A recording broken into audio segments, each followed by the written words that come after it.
సూర్యాపేట జిల్లా గరిడేపల్లి మండలం సర్వారంలో బీఆర్ఎస్ అభ్యర్థి శానంపూడి సైదిరెడ్డి ప్రచారం చేశారు. తాను ఎమ్మెల్యేగా ఉన్న ఈ 5 సంవత్సరాల్లో గ్రామాన్ని ఎంతో అభివృద్ధి చేశామన్నారు. ఈ గడ్డ మీదనే పుట్టి ఈ గడ్డ మీదనే పెరిగి మీరు వేసిన ఓట్లతో ఎమ్మెల్యేని అయ్యానన్నారు. ఉత్తమ్ కుమార్ రెడ్డిపై జనాలలో పూర్తి నమ్మకం పోయిందన్నారు. ఇక జనాలు ఉత్తమ్ కుమార్ను నమ్మే పరిస్థితిలో లేరన్నారు. దొంగ గుర్తులను చూసి మోసపోకుండా మీ అమూల్యమైన ఓటు కారు గుర్తు కేసి గెలిపించాలని కోరారు.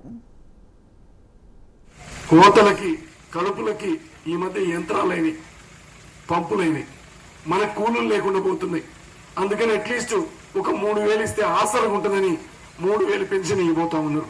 కేసీఆర్ అంటే చేస్తాడా చేయడా? అట్లనే రేషన్ కార్డుకి సన్నబియ్యం ఇవ్వబోతా ఉన్నాం. మీరందరూ కూడా దయచేసి ఆలోచించండి.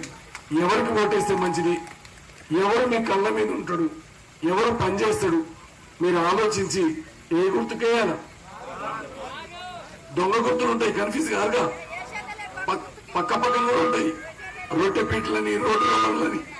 కానీ 5వ నెంబర్ గుర్తు, ఈ 5వ నెంబర్ కారు కేసి గెలిపించాలని కోరుతా ఉన్నా. అట్లే వేదిక మీద ఉన్న అక్క శంకరమ్మ గారికి, శ్రీనివాసరెడ్డి గారికి, సర్పంచ్